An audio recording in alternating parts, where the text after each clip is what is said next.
بسم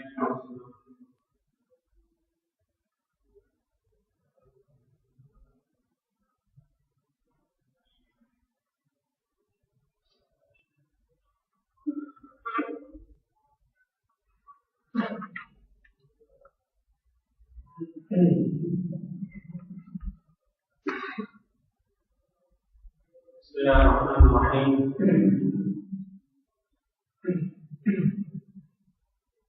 الحمد لله رب العالمين، والصلاة والسلام على أشرف الأنبياء والمرسلين وعلى آله وأصحابه أجمعين ومن تبعهم بإحسان إلى يوم الدين. أما بعد،